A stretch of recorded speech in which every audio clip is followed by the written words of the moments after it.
Nang pumanaw ang aking ina, napilitan akong iwanan ang lahat ng aking nakasanayan sa Maynila at umuwi sa probinsya upang manirahan kasama ang aking lola, si Lola Elara. Ang aming nayon ay isang liblib na lugar, nakatago sa paanan ng isang malaking bundok at hinihiwalay ng isang malawak na ilog mula sa kabihasanan. Para sa isang binatang lumaki sa siyudad, ang buhay dito ay isang malaking paninibago. Ngunit para kay Lola Elara, ang lugar na ito ang kanyang mundo. Isang hamak na labandera lamang ang aking lola, ngunit hindi sa kung saan-saan, dahil ang nga damit na kanyang nililinis ay pakmamayari ng pinakamakapangyarihang tao sa buong lalawigan, si Gobernador Isabela.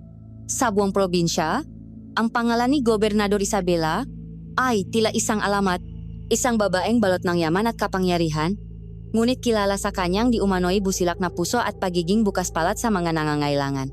Isang araw, habang tinutulungan ko si Lola sa pagbubuhat ng mga damit, ibinalita niya sa akin ang isang bagay na magpapabago sa aking kapalaran. Apo, nakausap ko na si Gobernador Isabela. Pumayag siyang bigyan kang trabaho sa kanyang mansyon bilang isang katulong upang makapag-ipon ka para sa iyong pangarap na maging pulis. Ang puso ko ay napunong pag-asa, ngunit kasabay nito, isang kakaibang kaba ang aking naramdaman. Ang mensyon ng gobernador na nakatayo sa tuktok ng isang burol at natatanaw mula sa aming munting kubo ay laging may dalang hiwaga. Gabi-gabi, ang ngailaw nito ay tila mga bituing nakabantay sa aming nayon, ngunit may kadilimang bumabalot dito na hindi may paliwanag. Bago kami umalis patungo sa mansyon, hinawakan ni Lola Elara ang aking kamay ng mahigpit. Ang kanyang mamata ay seryoso. Marco, makinig ka. Mabait si gobernador, ngunit ang kanyang mansyon ay may mga patakaran. May dalawang bagay kang dapat tandaan. Huwag na huwag kang lalapit sa kwartong laging nakakandado sa ikalawang palapag, at higit sa lahat, iwasan mong guluhin o kausapin ang kanyang anak na si Sofia. Ang bapalang iyon, sa halip na magtulot ng takot, ay mas lalong nakpalap sa aking kuryosidad. Isang kuryosidad na sa huli ay makbubukas ng pinto patungo sa isang bangungot na matagal nang nakakubli sa likod ng kabutihan ng isang pinagpipitagan ng gobernador.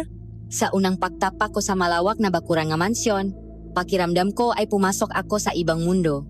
Ang mabulala na inaalagaan ni Mang Berto, ang hardinero, ay may makulay na hindi ko pa nakikita sa buong buhay ko, at ang damuhan ay tila isang malambot na karpet na kulay esmeralda.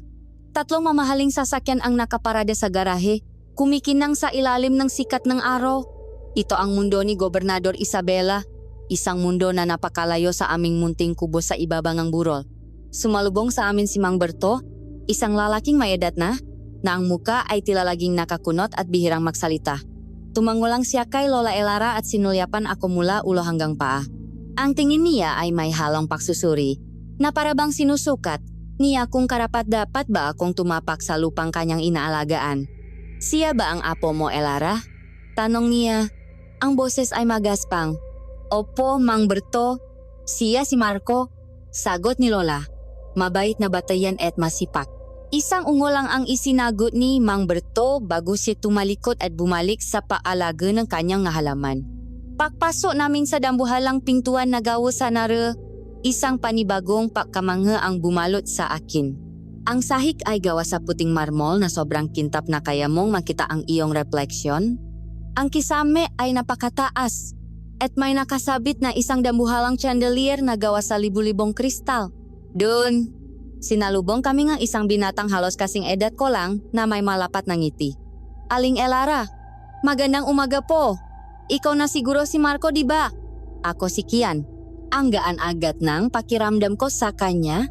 Kabaliktaran siya ng masungit na si Mang Berto. Siya ang nalibot sa akin sa buong mansyon. Itinuro ang mga dapat kong gawin, mula sa paglilinis ng mga bintana hanggang sa pag-asikaso ng mga kailangan sa kusina. Habang kami ay naglalakad sa pasilyo, bigla kaming napatigil. Isang malakas na kalabok ng pinto ang umalingaw-ngaw. Mula sa isa sa masilid sa itaas, sinundan ng isang sigaw. Hindi ko sinabing pakialaman ninyo ang magamit ko. Ang boses ay pag-aari ng sang babay, matinis at puno ng galit. Ilang sandali pa, isang dalaga ang bumaba mula sa ang grandeng hagdanan. Siya na marahil ang pinakamagandang babaeng nakita ko. Maputi ang kanyang balat, mahaba ang itim na buhok, at ang kanyang nga mata ay hugis almendras. Ngunit ang ganda niyang iyon ay nababalot ng isang aura ng lamig at kalungkutan. Ang kanyang mukha ay maputla, at may maitim na bilog sa ilalim ng kanyang nga mata. Dumaan siya sa aming harapan na hindi man lang kami tinapunan ng tingin, at nagpatuloy sa paglalakad palabas ng hardin.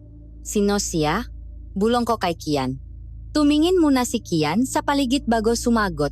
Siya si Ma'am Sofia, ang kaysa isang anak ni Gobernador. Sagot niya sa mahinang boses. Huwag mo na lang siyang pansinin. Laging ganyan yan. Pero hindi ko maiwasang hindi magtanong. Bakit siya ganun? Napabuntong hininga si Kian at hinila ako sa isang sulok kung saan walang makakarinig. Mahabang kwento, Marco. Pero ang sabi ng mamatatandang kasambahay dito, hindi naman daw ganyan dati si Ma'am Sofia. Masayahin daw siya at palakaibigan. Pero may nangyari, isang malaking trahedya daw sa buhay niya ilang taon na ang nakalipas. Simula noon, nakbago na siya. Naging palaaway, malungkutin, at hindi na lumalabas ng kanyang kwarto. Sobrang istrikto ni Gobernador pagdating sa kanya. Bawal siyang lumabas ng mansyon, bawal makaroon ng bisita. Tayong makatulong, bawal din siyang kausapin maliban kung may iutos siya. Isang malinggalo mo lang, tanggal kaagad sa trabaho. Ang kwento ni Kian ay mas lalong nagpatindi sa hiwagang bumabalot sa pamilyang ito. Habang tinuturuan ako ni Kian sa mga gawain sa ikalawang palapag, napadaan kami sa isang partikular na pinto sa dulo ng pasilyo. Kakaiba ito sa lahat. Gawa ito sa mas maitim at mas makapal na kahoy, at walang anumang hawakan o susian.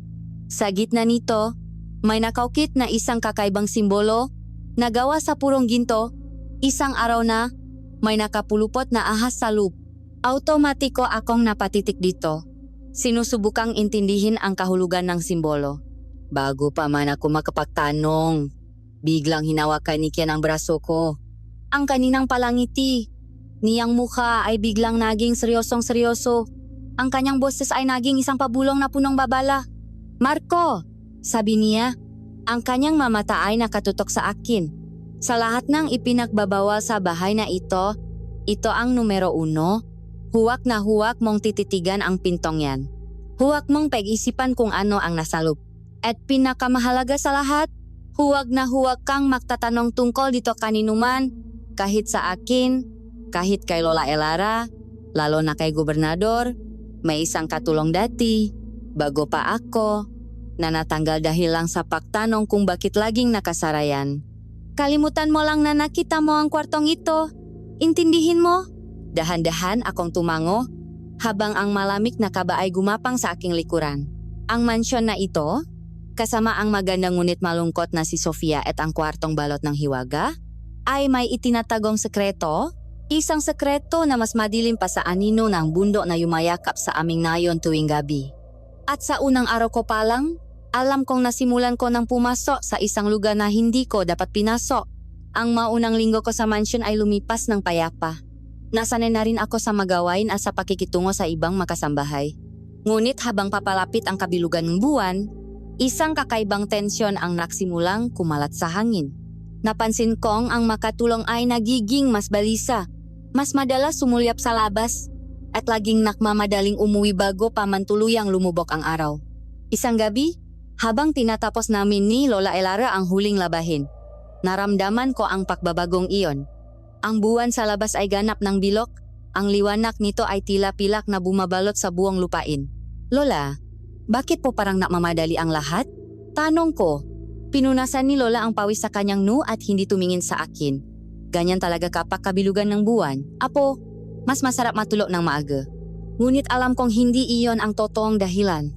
Nang kami ay paalis na, hinarang kami mismo ni Gobernador Isabela. Kakaiba ang kanyang itsura.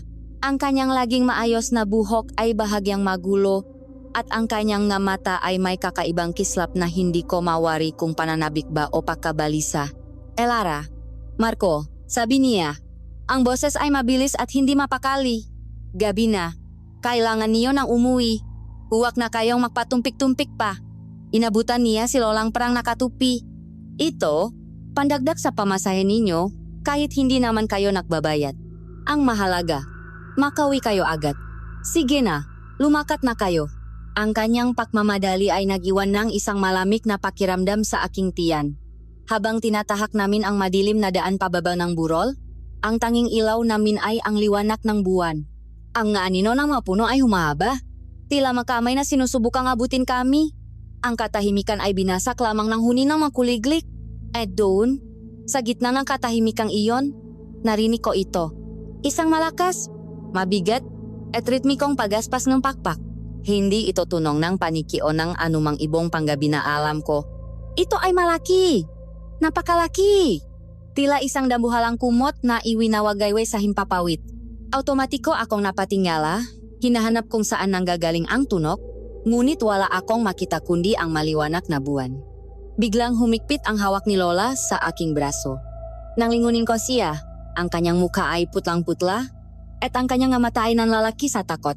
Apo Yuko, utos niya sa nanginginig na boses. Huwag kang titinggala, huwag kang gagawa nga anumang ingay. Maglakat ka lang ng mabilis. Sinubukan kong magtanong kung ano iyon, ngunit tinakpan niya ang aking bibig at kinalatkat ako palayo. Halos patakbo naming tinaha ang natitirang daan pawi. Ang nakakatakot na pagaspas ay tila sumusunod sa amin mula sa itaas. Isang presensyang hindi nakikita ngunit ramdam na ramdam. Pagdating namin sa kubo, dali-daling isinara at isinusi ni Lola ang pinto. Nanginginig siyang nagsindi ng kandila at naglagay ng asin sa bawat sulok ng aming bintana. Ang takot sa kanyang mukha ay mas nakapangingilabot pa kaysa sa tunok na aming narinig. Humiga ako sa aking banik, ngunit ang aking puso ay kumakabok ng napakabilis. Hindi ako makatulog. At sa gitna ng gabi, nagsimula ang matunok. Una, isang kaluskos sa aming bubong na gawa sa pawit. Hindi to tunog nega. Ito ay mabagal, tila may isang bagay na gumagapang, na may mahabang kuko na kumakaskas sa matuyong dahon. Pagkatapos, mula sa kalayuan, sa direksyon ng kagubatan, umaling-aungaw ang isang tunok na nagpatayo sa lahat ng balahibo ko. Isang iyak, tila iyak ng isang sanggol. Ngunit may mali dito. Masyadong matinis, masyadong malungkot, at paulit-ulit na parabang isang paanyaya sa kadiliman. Tinabi ko si Lola. Lola, naririnig niyo po ba yun? Na kunwari siyang tulok. Ngunit alam kong gising siya dahil sa higpit ng kanyang pakakayakap sa unan. Lola, pakulit ko. Sa wakas, sumagot siya. Ang boses ay garalgal. Hayaan mo na yan, apo. Mahayop lang ang gabi. Matulog ka na. Ngunit alam naming pareho na hindi iyon hayop. Kinabukasan, ang buong nayon ay nakakagulo. Ang balita ay mabilis kumalat. Ang 3 kambing ni Mang Teban, isang magsasaka na nakatira malapit sa gubat, ay natakpuang patay. Nang pumunta kami upang makiusyoso, isang nakapangingilabot na tanawin ang aming nakita. Ang makambing ay nakahandusay, walang dugo, at nang siyasatin may maliliit na butas sa kanilang lik. Ang mas malala pa, nang buksan ang kanilang natiyan, wala na ang kanilang ngalaman loob. Tila sinipsip palabas. Aswang, bulong ng isang matanda. Nakbalik na naman siya. Sa mansyon, iyon din ang usapan. Si Kian ang nakwento sa aking ng buong detalye. Laganap na, naman ang aswang. Marco, sabi niya habang kami ay nakakape. Tuwing kabilugan ng buwan, laging may ganitong nangyayari. Walang sinuman ang nakakalam kung sino o ano talaga ito. Ang alam lang lahat. Ito ay uhaw sa dugo at laman loob. Tumingin siya sa akin. Ang kanyang mukha ay seryoso. Pero alam mo kung ano ang maganda sa kabilang lahat ng ito? Kahit kailan, hindi tayo pinababayaan ni Gobernador Isabela. Mamaya lang, siguradong pupunta na yun sa pamilya ni Mang Teban. Mag-abot ng tulong, babayaran niya kung makano man ang halaga ng makambing na nawala. Siya ang laging unang dumarating para pagaanin ang luknam nga biktima. Siya ang aming tagapagtanggol. Kaya naman mahal na mahal siyang buong bayan. Tumango lang ako, ngunit ang aking isipan ay lumilipat. Naalala ko ang kakaibang kilos ng Gobernador kagabi, ang kanyang pakmamadali na pauwiin kami. Naalala ko ang nakapangingilabot na pagaspas ng pakpak sa ilalim ng bilok na buwan. Isang malamig na hinala ang nagsimulang mabuo sa aking isipan. Isang hinala na napakadilim at napaka-imposible, ngunit hindi ko magawang iwaksi. Lumipas ang ilang araw matapos ang gabing iyon ng kabilugan ng buwan, Sinubukan kong iwaksi sa aking isipan ang mga kakaibang pangyayari, ngunit ang mga ito ay tila matinik na bumaon ng malalim sa aking alaala. Isang hapon, habang ako ay nagwawalis ng mga tuyong dahon malapit sa malaking tarangkahan ng mansyon, isang anino ang biglang tumabon sa akin. Naangat ako ng tingin at nakita ang isang matandang lalaki na nakatayo sa aking harapan. Hindi ko napansin ang kanyang pagdating. Siya ay payat, balot ang balat sa mga kulubot ng panahon, at ang kanyang mga mata, sa kabilang ang kanyang edad, ay matalas at tila tumatago sa aking kaluluwa. Siya ang lalaking nakita ko nun sa tarangkahan, ang lalaking hindi ko maintindihan. Marco, tawag niya sa akin. Nagulat ako na alam niya ang aking pangalan. Sino po kayo? Nautal kong tanong. Hindi niya, sinagot ang aking tanong. Sa halip, lumapit siyang isang hakbang. Ang kanyang nga mata ay hindi kumukurap. Ang dugong iyong ina ay nananalaytay sa iyong maugat, sabi niya sa isang boses na tila nakmumula sa kailaliman. Ang kasunduang kanyang tinalikuran ay naniningil na. Nakbalik na sila upang kunin ang dapat ay sa kanila, at ikaw ang kanilang nakikita. Ang salita niya ay nakdulot ng malamig na kilabot sa aking buong katawan.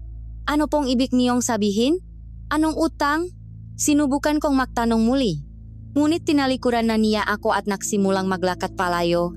Ang kanyang anyo ay dahan-dahang nilalamon ngang maanino ngang hapon.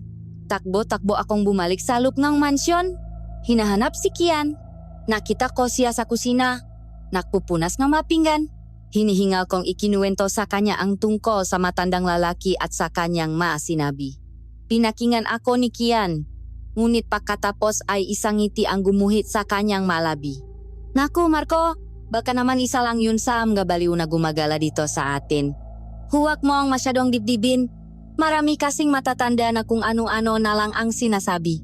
Sinubukan kong ipilit na mukhang seryoso ang matanda, ngunit tinapik lang ni Kian ang aking balikat. Relax ka lang. Basta gawin mo lang ang trabaho mo at iwasan ang gulo. Magiging maayos ang lahat. Ngunit ang kanyang salita ay hindi nakatulong para mapanatag ako. Nang hapong iyon, inutusan akong punong kasambahay na ihatid ang merienda ni Sofia sa kanyang silid. Karaniwan, ibang katulong ang gumagawa nito, ngunit nakataong may sakit daw siya. Dala-dala ang isang bandehado na may lamang tsaa at tinapay. Dahan-dahan akong umakyat sa ikalawang palapag. Ang pasilyo patungo sa kanyang kwarto ay mahaba tahimik. Ang tanging naririnig ko lang ay ang kabongang sarili kong dibdib. Pagdating ko sa tapat ng kanyang pinto, napansin kong bahagya itong nakaawang. Kakato na sana ako nang marinig ko ang isang boses mula sa loob, isang pabulong na punong galit. Ito ang boses ni Sofia. Dahil sa kuryosidad, maingat kong sinilip ang siwang ng pinto. Nakita ko si Sofia na nakatayo sa harap ng isang malaki at antigong salamin. Ang kanyang likod ay nakaharap sa akin. Nakatitik siya sa sarili niyang refleksyon at habang ginagawa niya iyon, nagsasalita siya sa mahinang tinig. Isa-isa. Ubusin ko silang lahat. Bulong niya. Ang kanyang makamay ay nakakuyom sa makabilang gilid. Ang lahat ng naabandona sa akin, ang lahat ng nanakit sa akin, ipapatikim ko sa kanila ang pait na dinanas ko. Panahon na para maningil. Magbabayad sila. Magbabayad silang lahat. Ang kanyang boses ay nagtataglay ni isang matinding galit at paghihinakpis na nagpatindik ng aking mabalahibo. Ang masalitang maningil at magbayad ay umalingaw-ngaw sa aking isipan. Kapareho ng masalitang binitawan ng matandang lalaki kanina. Bigla siyang huminto. Dahan-dahan niyang inikot ang kanyang ulo at sa pamamagitan ng salamin, ang aming na mata ay naktama. Isang matalim na tingin ang ipinukol niya sa akin na parabang isang patalim na tumusok sa aking puso. Agad siyang humarap, ang kanyang muka ay walang emosyon, ngunit ang kanyang nga mata ay nakapoy. Kanina ka pa ba riyan? Tanong niya. Ang kanyang boses ay malamig na parang yelo. Hindi po, Ma'am Sofia. Kakarating ko lang po. Eto na po ang merienda ninyo. Nanginginig kong sagot. Lumapit siya sa akin. Ang kanyang bawat hakbang ay mabagal at sinadya. Tumigil siya sa aking harapan. Napakalapit na kaya kong mamoy ang kanyang hininga. Anong narinig mo? Tanong niya ulit, mas mababa at mas mapanganib ang tono.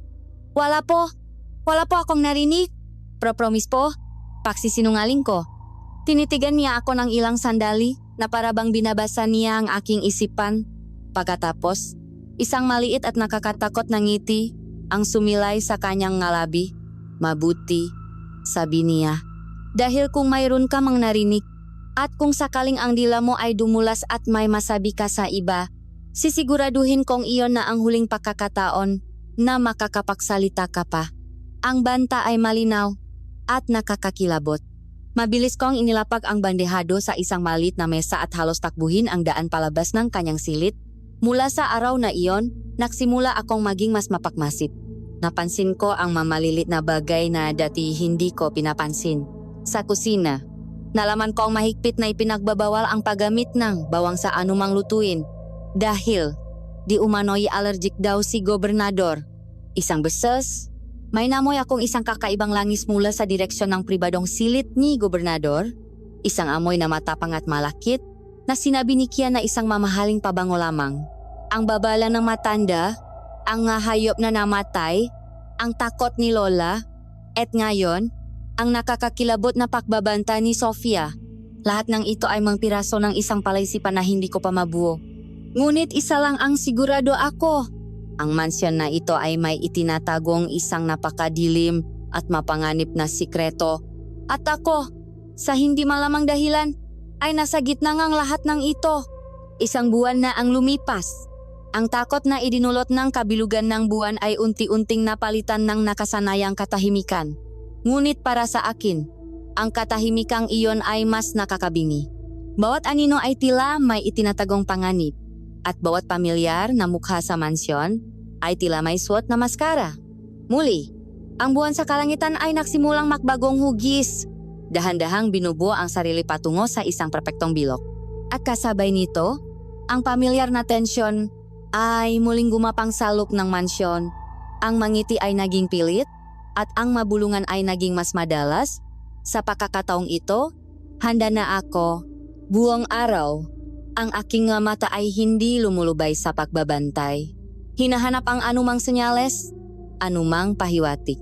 Nang oras ng uwian, isang plano ang nabuo sa aking isipan, isang plano na simpel ngunit mapanganib. Habang naglalakad kami ni Lola Elara palabas ng tarangkahan, bigla akong napatigil. Lola, sandali lang po, sabi ko, na may pakukunwaring pakataranta. Naiwan ko po yata ang sombrero ko sa may sampayan. Yung sombrero pong bigay ni Inay. Alam ni Lola kung gaano kahalaga sa akin ang sombrerong iyon. Hay naku, ikaw talagang bata ka. Sige na, bilisan mo at kunin mo na. Hihintay na lang kita dito sa may puno ng akasya sa baba. Ito na ang pakakataon ko. Tumakbo ako pabalik, ngunit sa halip na dumaan sa pangunahing pinto, lumihis ako ng daan. Nagtago ako sa likod ng malalaking halaman, at tinahak ang landas patungo sa likurang bahagi ng mansyon, kung saan naroon ang isang luma at halos abandonadong bodega. May kung anong puwersa ang humihila sa akin patungo roon. Habang papalapit, may narinig akong isang tunok mula sa loop. Hindi ito malakas. Isa itong mahinang pag-awit o pag-usal. Isang ritmikong bulong na paulit-ulit. Dahan-dahan akong gumapang. Ang puso ko ay dumadagundong sa aking dibdib. Nakakita ako ang isang malit na butas sa pader na kahoy ng bodega. Sapat lang para makita ang nasa loop. Idinikit ko ang aking mata at sumilip. Ang bodega ay madilim. Ang tanging liwanag ay nagmumula sa sinag ng buwan na tumatagos sa mga butas sa bubong. Sa gitna ng silid, sa isang bilog na espasyong malinis sa kabilang ng makapal na alikabok sa paligid, nakatayo si Gobernador Isabela. Ngunit hindi ito ang gobernador na kilalang lahat. Ang kanyang mamahaling bestida ay napalitan ng isang simpleng puting kamison. Ang kanyang buhok ay nakalugay at sa kanyang mata, may isang apoy na hindi ko pa nakikita dati. Sa kanyang harapan ay isang maliit na banga na gawa sa itim na putik. Dahan-dahan niyang isinauso ang kanyang nadaliri sa loob nito at kumuha ang isang maitim, malakit at mabahong langis. Ito ang langis na naamoy ko nun. Sinimulan niyang ipahit ang langis sa kanyang buong katawan, mula sa kanyang nga braso, sa kanyang tiyan, hanggang sa kanyang likod. At habang ginagawa niya ito, nagsimula siyang mag-usal ng mga salitang hindi ko maintindihan. Ito ay isang sinaunang wika, malalim at garalga, na tila nakpapayanik sa mismong hangin sa loob ng bodega. Habang tumatagal ang kanyang orasyon, Nagsimulang makbago ang kanyang anyo. Ang kanyang makuko ay humaba at kumulot, naging matutulis at maitim na parang makuko ng agila. Ang kanyang nga mata ay nagsimulang mamula sa dilim. Isang ngisi ang gumuhit sa kanyang nga labi, na nagpapakitang kanyang mga ngipin na tila mas tumulis kaysa dati.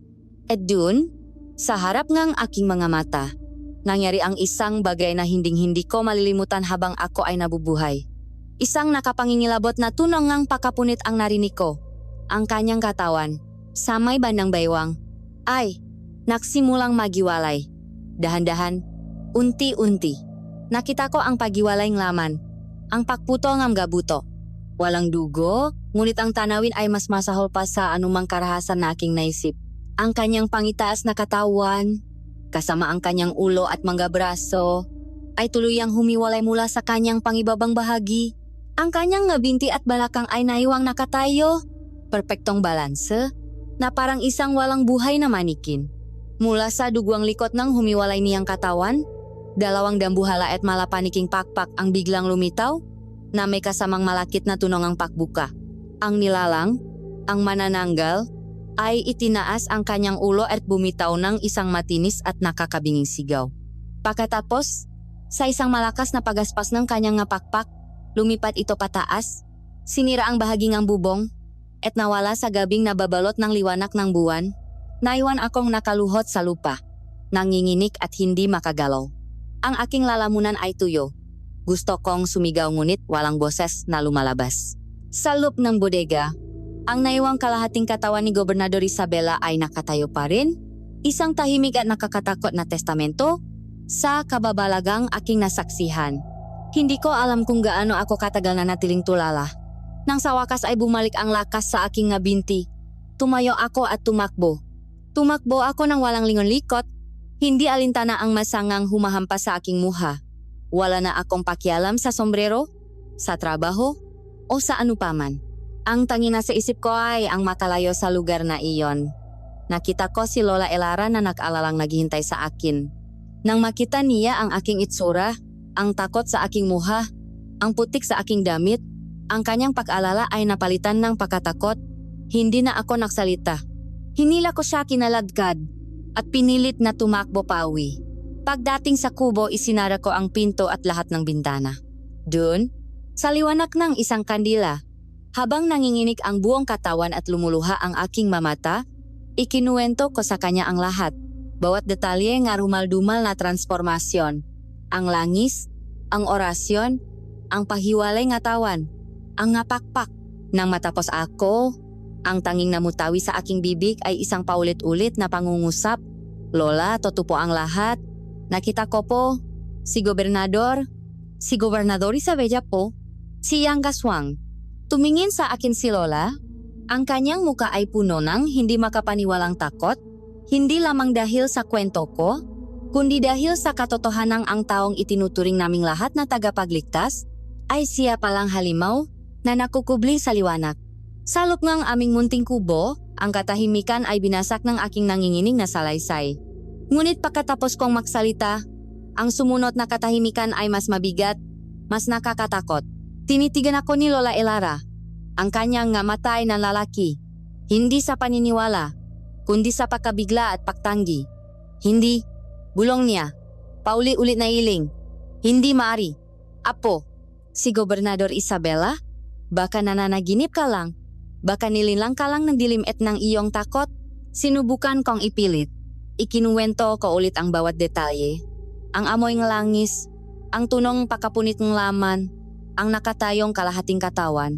Ngunit habang mas napupumilit ako, mas lalong takot ang gumuguhit sa mukha ni Lola. Isang takot na hindi para sa aswang, kundi para sa amin. Hinawakan niya ang aking makabilang balikat at inalok ako ng marahan. Marco, makinig ka sa akin. Alam mo ba kung gaano kapanganib ang paratang na yan? Si Gobernador Isabela yan, ang pinakamakapangyarihan sa buong lalawigan. Kapag may nakarinig sa iyo, hindi lang tayo papalaysayin sa lupang ito. Baka hindi na tayo makita pang muli.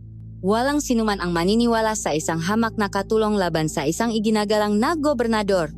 Ang kanyang masalita ay tila isang malamig na tubig na ibinuhos sa akin, ngunit hindi nito napawi ang apoy ngang katotohanan ng aking nakita. Prototupo, Lola. Hindi ako pwedeng makamali. Desperado kong sabi. Nakita niya ang determinasyon sa aking nga mata. Bumaksak ang kanyang nga balikat sa pakatalo. Napalitan ng isang malalim na pag-alala. Kung ganon. Sabi niya sa nanginginig na boses, kailangan nating makasiguro. Ngunit paano? Ang masumunod na araw ay punong tensyon. Sa mansyon, umiwas ako sa gobernador. Ang bawat ngiti niya ay tila isang pangungutya sa sekretong alam ko. Naghintay kami. Naghintay kami sa muling pagbilok ng buwan. Gabi-gabi, binabagabag ako ng mabangungot. At si Lola naman ay laging gising. Nagdarasal sa rosaryong hindi niya binibitiwan. Sa wakas, dumating ang gabi ngang panibagong kabilugan ng buwan. Ang hangin ay malamig at ang liwanag ng buwan ay tila mas matalim. Walang naksalita sa amin ni Lola, ngunit pareho naming alam kung ano ang dapat gawin. Maaga kaming napaalam sa mansyon, ngunit hindi kami umuwi. Sa halip, nagtago kami sa matataas na talahib sa likod ng lumang bodega, isang lugar na alam naming walang ibang pupunta. Niyakap namin ang aming maatuhot, pinipigilan ang panginginig dahil sa lamig at takot. Ang bawat kaluskosang dahon, bawat huningang kulisap ay nagpapatinding ang aming nga balahibo.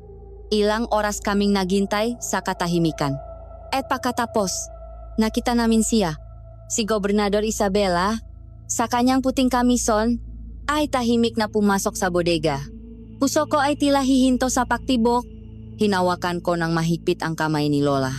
Mula sa aming pinagtataguan, dinig namin ang mahinang orasyon at pagkatapos, muli naming nasaksihan ang karumal-dumal na transformasyon. Sa pagkakataong ito, hindi lang ako ang nakakita.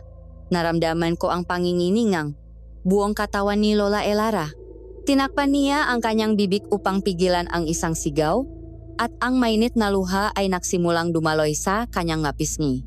Ang kanyang pagtanggi ay nadurok at naging abo. Napalitan ng purong takot na ngayon ay pareho naming nararamdaman.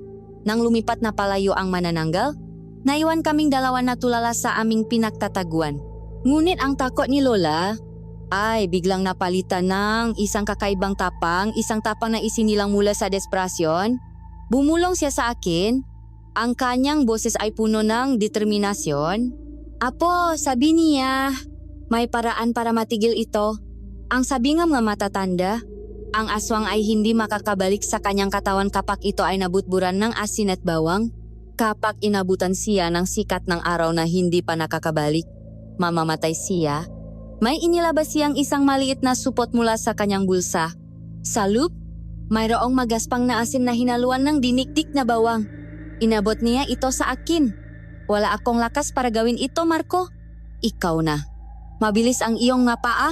Puntahan mo ang katawan niya at isaboy mo ito sa ibabaw sa pinahiwalayan.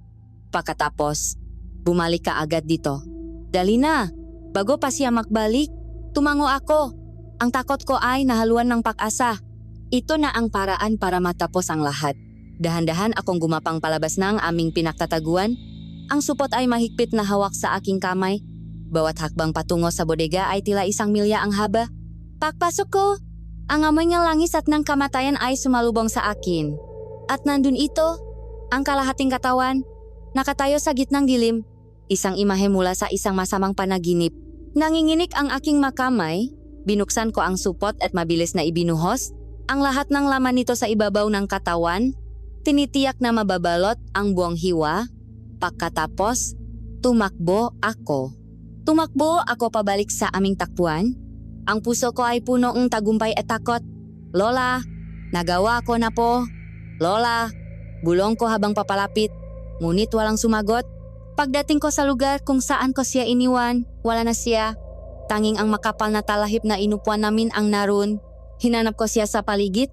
Ang aking pag-asa ay unti-unting napapalitan ng lumalaking sindak. Lola? Lola? Nasaan na po kayo? Tawag ko sa mahinang boses. At doon, sa ilalim ng liwanag ng buwan, nakita ko ito. Isang luma at gasgas na sinelas, nakahandusay sa lupa. Ang sinelas ni Lola Elara. Para akong binuhusan ng nagyelong tubig, siya ay nawawala.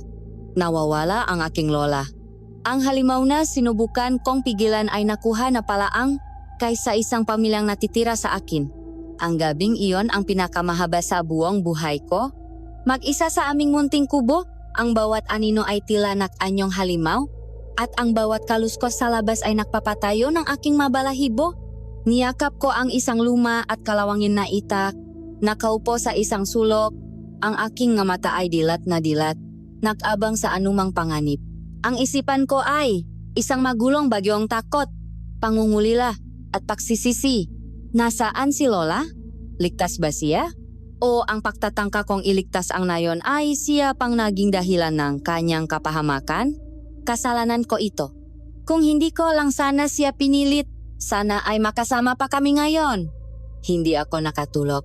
Nang ang unang sinanga araw ay tumagos sa ngasiwa nga aming dingding. Ang aking desperasyon ay nakbigay daan sa isang nakalap na determinasyon. Kailangan kong mahanap si Lola. At alam ko kung saan magsisimula.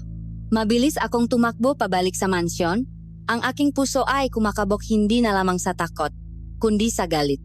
Ngunit pagdating ko sa tarangkahan, isang pader na bakal ang humarang sa akin sa anyo ni Mang Berto. Ang kanyang karaniwang pagiging masungit ay napalitan ng isang malamig at mapanganib na titik. Anong ginagawa mo rito? Tanong niya. Ang kanyang boses ay walang anumang emosyon. Si Lola Elara po. Nawawala siya. Alos pasigaw kong sabi. Kagabi po siya nawala. Pakiramdam ko po ay nasa loob siya nga mansyon. Pakiusap. Mang Berto, tulungan niyo po ako. Isang mapaklang tawa ang kumawala sa kanyang ngalabi. Ang lola mo? Wala siya rito. At kahit kailan, hindi na kayo muling makakatapak sa lupang ito. Ano pong ibig niyong sabihin? Sinisante na kayo. Malamig niyang sabi, ikaw at ang lola mo. Nakarating na kay gobernador ang lahat ng kasinungalingan at paninirang puri na iyong ikinakalat. Isang mabuting tao si gobernador, ngunit may hangganan ang kanyang pasensya. Dahil sa kawalan mo ang utang na loob, pinalalayas na niya kayo. Ang kanyang nga salita ay tumama sa akin na parang ngasuntok. Binaliktat nila ang lahat. Ako pa ngayon ang masama. Hindi ang toto. Alam niyo ang toto. Sigaw ko. Sinusubukang itulak siya para makapasok. Ngunit malakas si Mang Berto. Tinulak niya ako pabalik ng buong puwersa. Kaya't ako'y napaupo sa lupa. Wala rito ang lola mo. Ulit niya. Ang kanyang boses ay mas matigas na ngayon. Baka naman iniwan ka na niya dahil sa makabaliwan mo. Umalis ka na, bata. Bago pa mag-init ang ulo ko at mapilitan akong saktan ka. May ilang nga hardinero at katulong na napadaan. Nakita nila ang nangyayari. Narinig nila ang aking pagmamakaawa. Ngunit lahat sila ay yumuko lamang at nakpatuloy sa kanilang paglalakad, na para bang wala silang nakita. Ang takot na ipinunla ni Gobernador Isabela ay mas malakas kaysa sa anumang awa. Doon ko naintindihan. Ako ay nag-isa, itinakwil, pinalayas, at walang sinumang kakampi. Tinalikuran ko ang mansyon. Ang bawat hakbang ay mas mabigat kaysa sa nauna. Ang magandang mansyon na minsan kong hinangaan ay isa na ngayong halimaw na lumamon sa aking lola. Ang aking pag-asa ay unti-unting namamatay. Habang naglalakad ako sa isang masukal na bahagingaan. Walang tiyak na patutunguhan. Isang pamilyar na boses ang bumulong sa aking likuran. Marco, lumingon ako at nakita si Kian, humahangos at palingalinga, na parabang takot na may makakita sa kanya. Hinila niya ako papasok sa kakahuyan, malayo sa daan. Kian, anong ginagawa mo rito? Baka makita kanila. Hindi na mahalaga yun, sabi niya. Ang kanyang boses ay puno ng pag-alala. Marco, makinig ka. Nung una, hindi ako naniwala sa'yo. Sino ba naman ang maniniwala na ang isang taong tulad ni Gobernador ay ganun? Pero may mali, Marco. May napakasamang nangyayari sa bahay na yon. Tumingin siya sa aking nga mata. Kagabi, narinig ko si Mang Berto na may kausap sa telepono. Hindi niya alam na gising pa ako. Ang sabi niya, ayos na, nakuha na, walang nakakita. At kaninang umaga, nakita ko siyang may nililinis na putik sa loob ng sasakyan ng gobernador. Marco, kamukhang putik sa lugar kung saan huli mong nakita si Aling Elara. Naniniwala na ako sa'yo. Ang kanyang masalita ay tila isang maliit na kandila sa gitna ng aking madilim na mundo. Hindi ako nag-iisa. Pero anong gagawin natin? Tanong ko. Nawawala si Lola. Pinalayas na tayo. Kailangan mong magtago. Sabi ni Kian. Hindi ka pwedeng makitang sinuman. May isang lumang kubo ang pamilya ko sa kabilang bahaging gubat, malapit sa sapa. Matagal na itong abandonado at walang sinumang pumupunta ron. Doon ka muna magtago. Gabi-gabi, mag-iwan akong pakain at tubig para sayo sa ilalim ng malaking punong baleta na malapit doon. Huwag kang gagawa ng apoy o anumang ingay. Pero paano si Lola? Ako na ang bahala mag-imbestiga sa loob ng mansyon. Pangako niya, maghahanap ako ng pahiwatik. Magmamanman ako. Hahanapin natin si Lola Elara. Hindi kita iwan sa laban na ito, Marco. Pangako yan. Isang mahigpit na yakap ang ibinigay ko sa kanya. Isang yakap ngang pasasalamat. Sa gitna nga ang aking kawalan ng pag-asa. Isang hindi inaasahang kaalyado ang lumitaw. Sinunod ko ang madireksyon ni Kian. Pagkatapos ng halos isang oras na paglalakad sa masukal na gubat, natakpuan ko ang kubo. Ito ay maliit, sira-sira, at nababalot ng mabaging. Ngunit sa masandaling iyon, ito ang pinakaligtas na lugar sa buong mundo para sa akin. Pumasok ako sa loop at isinara ang pinto. Ang kadiliman at katahimikan sa loop ay sumalubong sa akin. Ang takot at kalungkutan ay naroon pa rin, ngunit sa pagkakataong ito, may kasama na itong isang maliit at nakniningas na pag-asa.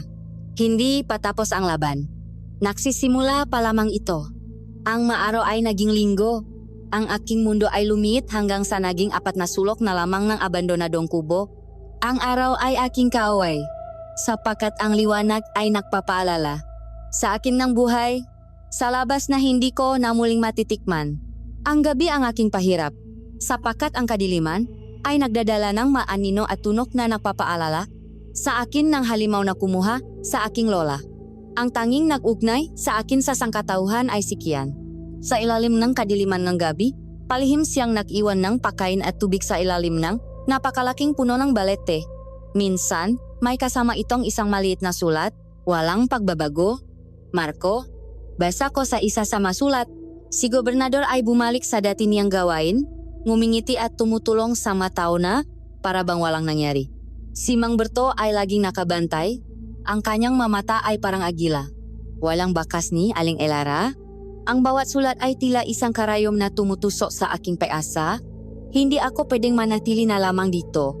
Naghihintay na malimutan ng lahat.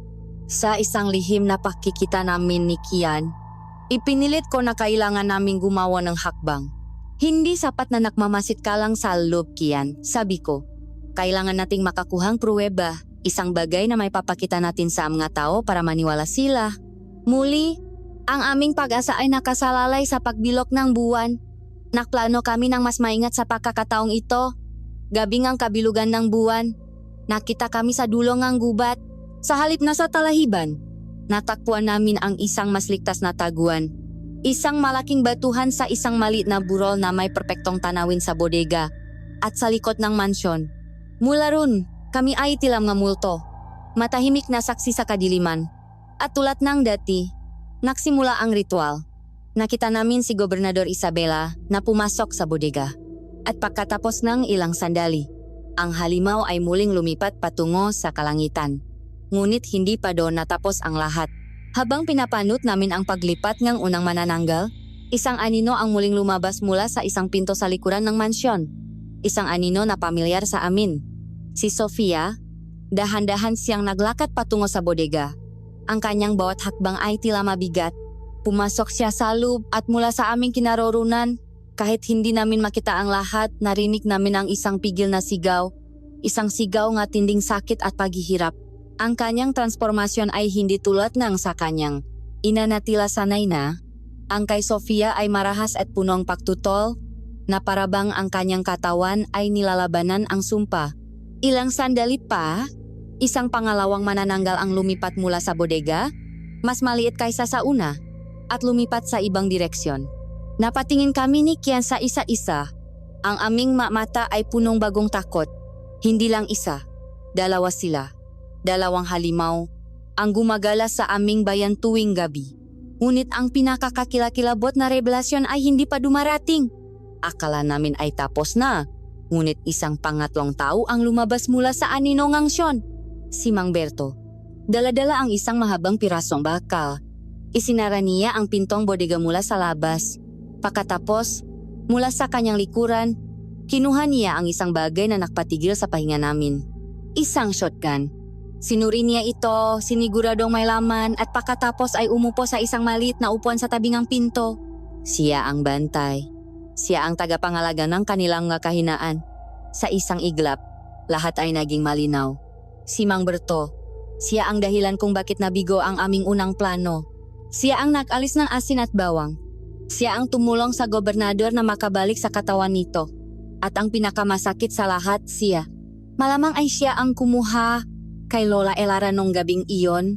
Habang abala ako sa paglalagay ng patibong, siya ay nagmamasit mula sa dilim, naghihintay ng pagkakataon.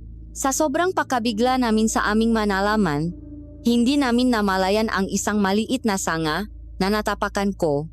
Isang malutong na tunok ang bumasak sa katahimikan. Agad na itinaas ni Mang Berto ang kanyang shotgun at itinutok sa aming direksyon. "Sino yan?" Sigaw niya. Ang kanyang boses ay umaling-aungaw sa gabi. Nanigas kami ni Kian sa aming kinatatayuan, hindi humihinga. Nagdarasal na hindi niya kami makita. Ang ilang segundong iyon ay tila isang kawalang hanggan. Ang dulo ng kanyang baril ay tila nakatutok mismo sa pagitan ng aking nga mata. Sa wakas, ibinaba niya ito. Baboy ramo lang siguro. Bulong niya sa sarili. At muling umupo. Nang makakuha kami ng pagkakataon, dahan-dahan kaming umatras, palayo sa lugar na iyon, palayo sa nakakakilabot na katotohanan, pakbalik sa abandonadong kubo. Ang aming munting pag-asa ay tuluyang naglaho. Ang aming problema ay hindi lang na-double. Ito ay naging isang pader na tila imposibleng tibagin. "Paano natin sila lalabanan, Kian?" Tanong ko. Ang aking boses ay nanginginig at puno ng pagkatalo. Dalawa silang manananggal. At mayroon silang armadong bantay. Dalawang bata lang tayo. Anong magagawa natin? Tumingin sa akin si Kian. At sa unang pagkakataon mula nang maging makaalyado kami, wala akong nakitang sagot sa kanyang mga mata. Tanging ang parehong takot at kawalangang pag-asa na nararamdaman ko. Ang aming kalaban ay mas malakas, mas marami, at mas matalino kaysa sa aming inakala. At sa gabing iyon, salop ng sira-sirang kubo, sa gitnang walang katapusang gubat, naramdaman ko na kami ay talunan na. Ang kawalan ng pag-asa ay isang mabagal na lason. Sa bawat araw na lumilipas sa aking pag-iisa sa kubo, nararamdaman ko ang pagkalat nito sa aking sistema. Kami ni Kian ay tila mga daga na nakatago sa lungga, habang ang mga ahas ay malayang gumagala sa labas. Isang gabi, hindi ko na natis. Hindi tayo pwedeng manatili na lang dito. "Kian," sabi ko sa kanya sa isa sa aming malihim na pakikita. "Kailangan nating gumawa ang paraan. Kailangan nating malaman kung nasaan si Lola." Nakplano kami, isang plano na isinilang mula sa desperasyon. Hindi na namin hihintayin ang kabilugan ng buwan. Susubukan naming lumapit sa mansyon sa isang gabing may dilim, sa pag-aakalang mas mahina ang kanilang pagbabantay. Ito ay isang malaking pagkakamali. Maingat kaming gumapang sa hardin. Ang aming layunin ay ang makalapit sa mabintana sa ibabang palapak ng mansyon. Umaasang may makita o marinig, ngunit tila mayroon silang mapandama na hindi pangkaraniwan. Sa gitnang katahimikan, isang anino ang biglang bumaksak mula sa kalangitan. Mabilis. Tahimik. Bago pa kami makasigaw, si Kian ay itinumba nito sa lupa. Ito si Sofia sa kanyang anyong manananggal. Ang kanyang nga mata ay nag-apoy sa galit at ang matutulis niyang kuko ay handang-handa ng bumaon sa alik ni Kian. Susugot na sana ako dala ang aking itak, isang walang saysay na pagtatangka, nang isang sigaw ang bumasak sa gabi. Sa pangalan ng liwanag, lumayo ka halimaw. Isang mata ng lalaki ang biglang lumitaw mula sa mga puno. Ang mukha niya ay pamilyar sa akin. Si Mang Damian. Sa kanyang kamay, may hawak siyang isang maliit na prasko na naglalaman ng likidong kumikinang. Iwinasiwas niya ito. At ang laman ay tumalsik sa balat ni Sofia. Isang nakakapasong tunok ang narinig, na parabang asido na tumama sa balat. Umalingongaw ang isang nakakabinging sigaw mula kay Sofia. Isang sigaw nga tinding sakit. Mabilis siyang lumipat palayo, nawala sa kadiliman ng gabi. Tinulungan ni Mang Damian si Kian na makatayo. May mga kalmot sa braso si Kian, ngunit hindi malala. Tumingin sa amin ang matanda. Ang kanyang mamata ay puno ng karunungan at lungkot. Alam kong darating ang araw na ito. Sabi niya, sumunod kayo sa akin. Kailangan nating mag-usap sa isang ligtas na lugar. Marami kayong dapat malaman tungkol sa sumpang bumabalot sa bayang ito. Dinala namin siya sa abandonadong kubo. Doon, sa liwanag ng isang gasera, ginamot niya ang sugat ni. Kiyan gamit ang halamang gamot na kinuha niya mula sa kanyang supot. At pagkatapos, nagsimula siyang makwento. Ako ay isang albularyo, panimula niya. At matagal ko nang binabantayan ang lahi ni Isabela. Ang laban na ito ay nagsimula bago pa man kayo ipanganak. Tumingin siya sa akin ng diretso. Marco, ang iyong ina. Si Elena. Kilala ko siya? Hindi siya isang ordinaryong babae. Siya ang dating tagapag-alaga ng Celio. Celio? Ano po iyon? Tanong ko. Isang sinaunang anting-anting na naglalaman at kumokontrol sa kapangyarihan ni Isabela. Ito ang naglilimita sa kanyang lakas. Ngunit ang Celio ay nangangailangan ng isang taong may malinis na dugo para maging tanot nito. Ang lola mo, sa desperasyong makaahon sa kahirapan, ay gumawa ng isang kasunduan kay Isabela. Ang kapalit ng yaman ay ang serbisyo ng kanyang kaisa-isang anak. Ang iyong ina, si Elena ang naging tagapag-alaga. Ang utang na sinasabi niyo nun, bulong ko, tumango si Mang Damian. Oh? Ngunit ang malaman ng iyong ina na ipinagbubuntis ka niya, hindi niya kayang isipin na lalaki ka sa ilalim ng aninong kasamaang iyon. Lumapit siya sa akin at humingi ng tulong. Tinulungan ko siyang sirain ang kanyang ugnayan sa Celio at tumakas.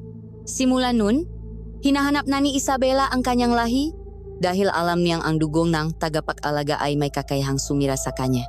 Pero si Mang Gaberto at si Sofia, paano sila naging parte nito? Tanong ni Kian. Isang malalim na buntong hininga ang pinakawalan ng matanda. Iyan ang isa pang trahedya. Si Mang Berto ang tunay na ama ni Sofia. Ipinanganak si Sofia na isang normal na bata, ngunit may malubang karamdaman. Sa kanyang desperasyon, lumapit si Berto kay Isabela na nangako ng lunas. Ang lunas na ibinigay ni Isabela ay ang sumpa ng pag-aswang. Inilipat niya ito sa walang malay na sanggol. Mula nun, si Berto ay naging alipin ng isang walang hanggang pakakautang. Ibinigay niya ang kanyang anak para palakihing bilang anak ni Isabela at siya ay naging pinakamatapat na aso nito, ang tagabantay ng kanilang madilim na sikreto. Lahat ng piraso ng palaisipan ay biglang nakabit-kabit. Ang galit ni Sofia, ang pagiging laging bantay ni Berto, ang paghahanap sa akin. Hindi ito isang simpleng kaso ng aswang. Ito ay isang komplikadong istorya ng makasunduan, pakakanulo, at mga sumpang namamana. Sa wakas, tumingin sa akin si Mang Damian. Ang kanyang nga mata ay punong isang mabigat na responsibilidad. Marco, ang iyong pagbabalik sa bayang ito ay hindi isang aksidente. Ito ay tadhana. Bilang anak ng dating tagapag-alaga, ang iyong dugo ay nagtataglay ng kapangyarihan. Nawawakasan ang sumpang ito. Ikaw lamang ang makakatalo kay Isabela. Ang aking takot ay napalitan ng isang kakaibang pakiramdam, isang layunin. Hindi na ako ang batang tumatakbo at nagtatago. Ano po ang kailangan kong gawin? Tanong ko, ang aking boses ay matatak sa unang pagkakataon. Isang maliit na ngiti ang sumilay sa labi ni Mang Damian. Panahon na para tumigil tayo sa pagtatago. Panahon na para tayo naman ang lumaban. Ang gabi ay madilim pa rin, ngunit sa loob ng aming munting kubo, isang bagong liwanag ng pag-asa ang nagsimulang sumikat. Mayroon na kami kaliyado, mayroon na kami kalaman. At mayroon na akong isang misyon. Ang laban ay hindi pa tapos. Sa katunayan, ito ay nagsisimula pa lamang. Sa loob ng aming munting kanlungan, ang abandonadong kubo ay naging isang silid pandigma. Inilatak ni Mang Damian. Sa isang maliit na mesa ang magamit na aming sandata. Isang makintap na balaraw na gawa sa purong pilak. Isang supot ng pinong abo. Isang kwintas na may kakaibang anting-anting. At mga praskong banal na tubig. Ang gabi na walang buwan ang ating pakakataon. Paliwanag ni Mang Damian. Ang kanyang boses ay mahinahon ngunit puno ng bigat. Sa mga gabing iyon, ang kanilang kapangyarihan ay nasa pinakamababang antas. Sila ay asa lamang sa kanilang pisikal na lakas. Itinuro niya ang balaro at ang abo. Marco, ito ang para sayo. Ang abo ngang sinunok na punong ang kakawate ay magpapahina kay Isabela. Ang balaro na pilak? Sa iyong makamay bilang anak ng dating tagapag-alaga, ang tanging makakakitil sa kanyang buhay. Pagkatapos, kinuha niya ang kwintas. Ito naman ang pag-asa ni Sofia. Isang anting-anting nasisira sa sumpa at magbabalik sa kanya sa pagiging tao. Tumingin siya sa amin ni Kian. Tayo ang susuporta. Gagamitin natin ang banal na tubig at dasal para lituhin sila at protektahan si Marco. Ngunit may isang malaking problema. Paano po tayo makakapasok sa mansyon? Tanong ko. At paano may lalapit ang kwintas kay Sofia kung si Mang Berto mismo ang bantay? Isang malungkot na ngiti ang gumuhit sa labi ni Mang Damian. Mayroon lamang isang paraan. Kailangan nating makuha ang tiwala ng tagapagbantay. Ang planong iyon ay ang pinakamapanganib sa lahat. Kinabukasan, inabangan namin si Mang Berto sa landas na palagi niyang dinadaanan pauwi. Na makita niya kami, agad niyang kinasa ang kanyang shotgun. Anong kailangan niyo sa akin, mapanggulo? Galit niyang tanong. Lumakat si Mang Damian paharap. Nakataas ang dalawang kamay. Hindi kami naparito para makipag-away, Berto. Naparito kami para makalok ng isang bagay na hindi kayang ibigay sa iyo ni Isabela. Wala kayong maialok sa akin. Kahit pa ang kaluluwa ng iyong anak, ang masalitang iyon ay tumamak kay Mang Berto na parang kidlat. Natigilan siya. Alam namin ang lahat, Berto, pagpapatuloy ni Mang Damian.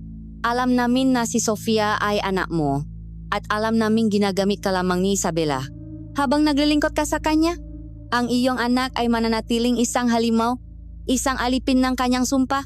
Tumahimik ka, sigaw ni Berto, ngunit ang kanyang boses ay basak.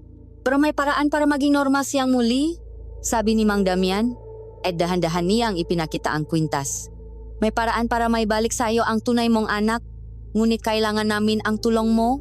Ang mukha ni Mang Berto ay nakpakita ang isang matinding labanan ng emosyon, galit, takot, pag-alinlangan at sa ilalim ng lahat, isang kislap ng desperadong pag-asa.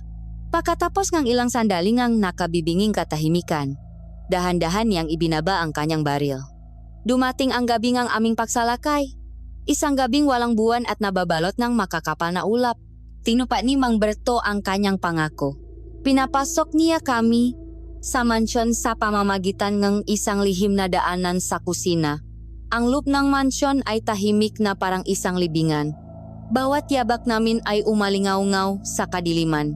Natakpuan namin sila sa engrandeng sala. Si Isabela at Sofia, nakatayo sa harap ng isang naglalagablap na apoy sa chimenea, tila may ginagawang isang madilim na ritual.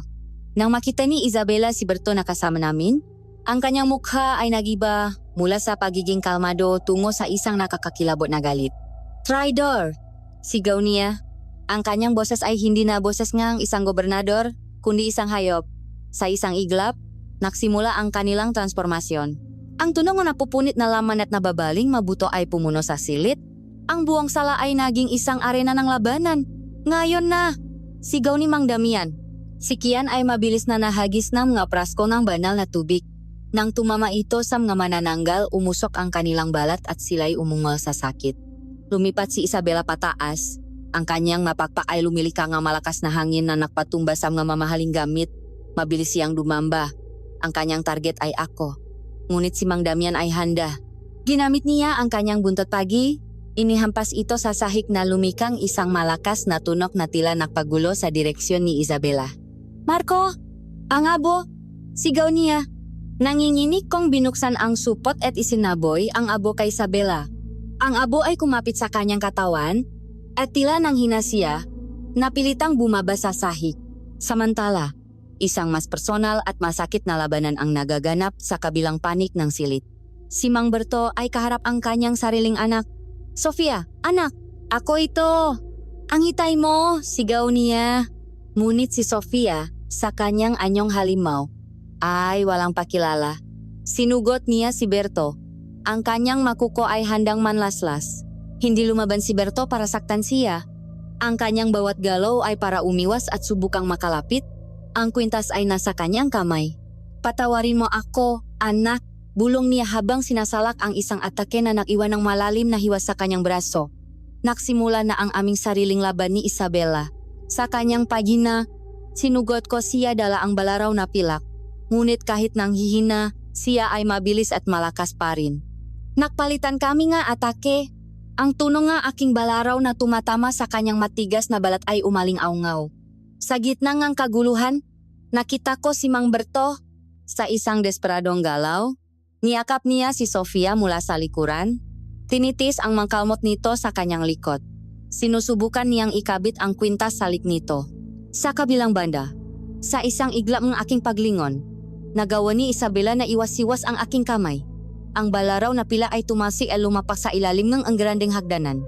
Itinulak niya ako ng buong lakas at ako'y bumaksak sa saik na marmo.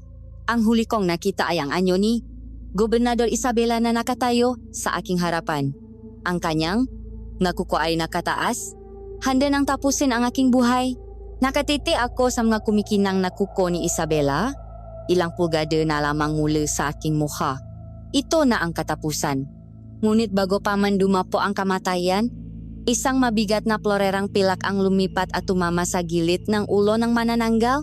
Huwag mong sasaktan ang kaibigan ko, kasigaw ni Kian, na buong lakas na ibinato ang palamuti. Hindi ito nakasugat sa halimaw, ngunit sapat na ito para magambala siya, isang segundo ngang pagkakataon na siyang nagligtas sa aking buhay. Sa saglit na iyon, ang atensyon ng lahat ay napunta sa kabilang panik ng silit. Si Mang Berto, duguan at nanghihina, ay nagawa ang imposible. Sa isang huling pagsabog ng lakas at pagmamahal ng isang ama, niyakap niya ng mahigpit ang nakwawalang si Sofia at naisara ang kawit ng anting-anting salik nito. Isang nakakasilaw na liwanag ang bumalot sa katawan ni Sofia. Ang kwintas ay nanining na parang isang bituin. Isang nakakabinging sigaw ang kumawala sa kanya. Isang sigaw na pinahalong sakit ng halimaw at paghihirap ng isang tao. Ang kanyang malapaniking pakpak ay nagsimulang umurong na may kasamang tuno ng nababaluktot na buto at napupunit na litit.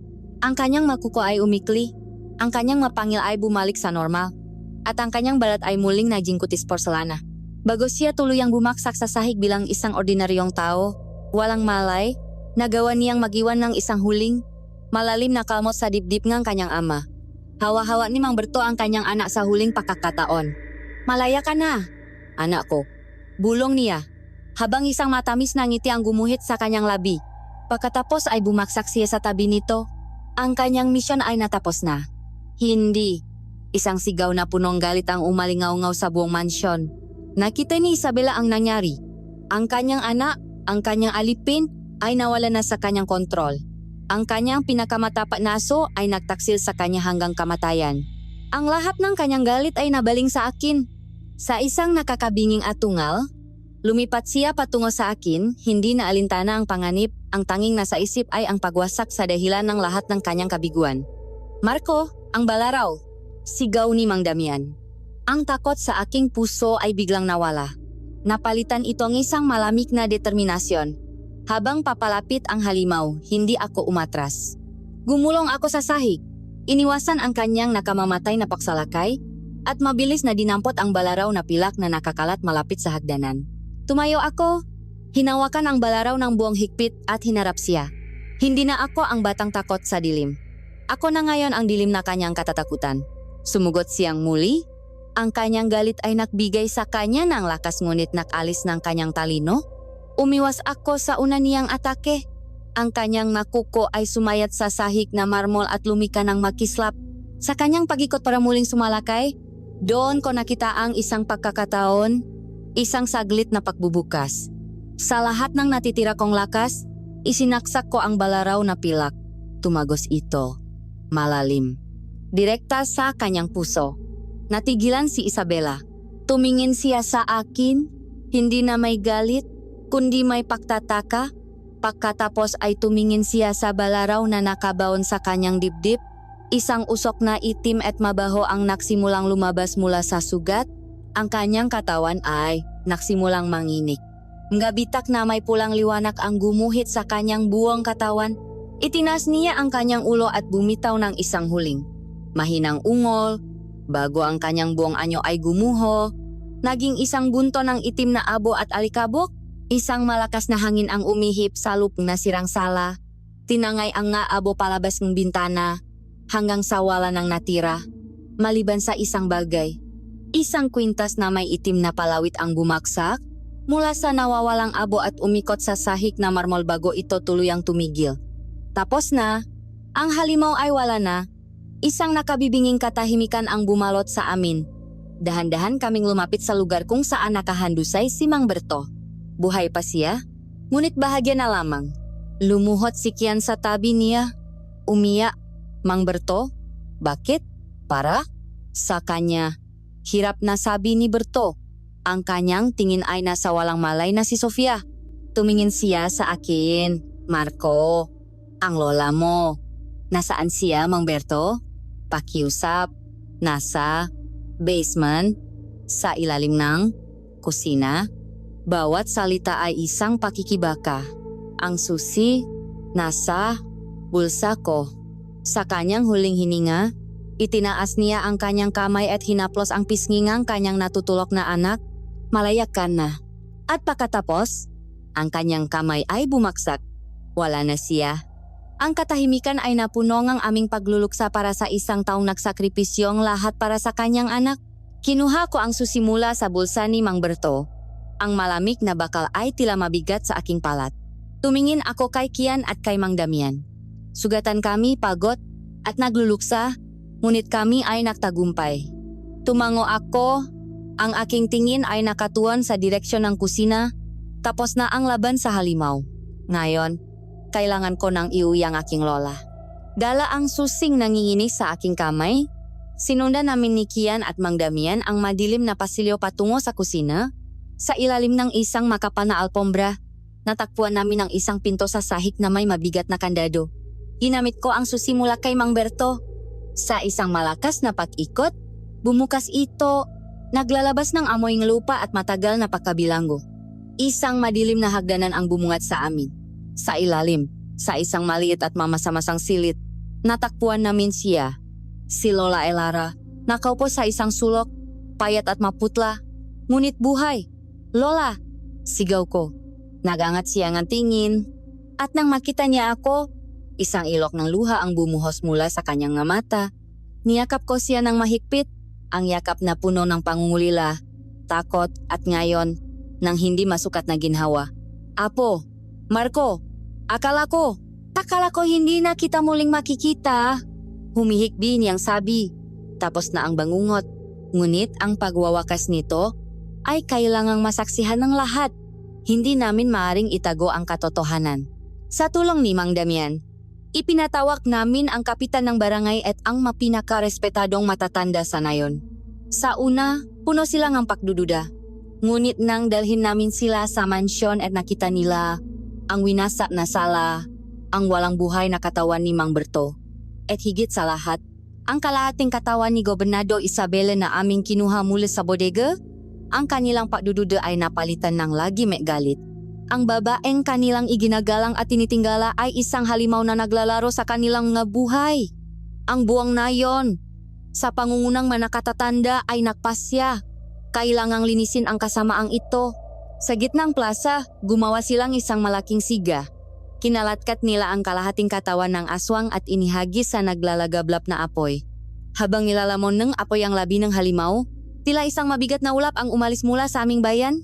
Isang sumpang sa wakas ay nabali na. Samantala, si Sofia ay nakamalay na. Sa una, siya ay litong-lito. Hinahanap ang kanyang ina.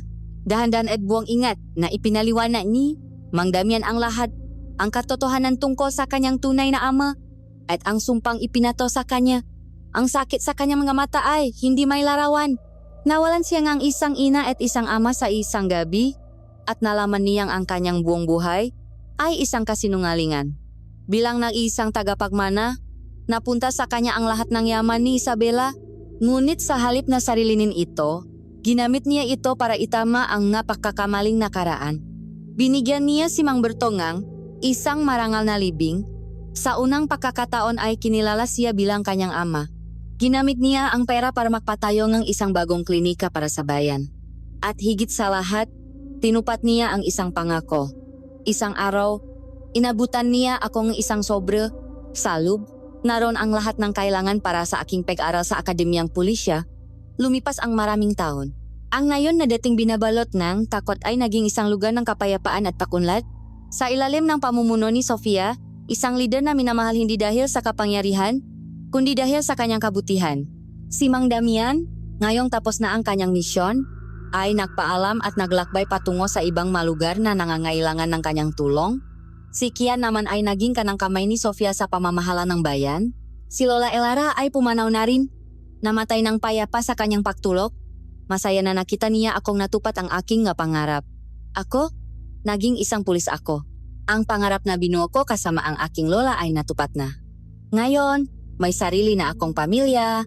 At tuwing gabi, bago matulog ang aking maanak, may isang kwento akong palaging sinasabi sa kanila. Isang kwento tungkol sa katapangan, sakripisyo, at isang mahalagang aral na natutunan ko sa gitna ng kadiliman. Hindi lahat ng nag-abot ng tulong ay may dalisay na puso.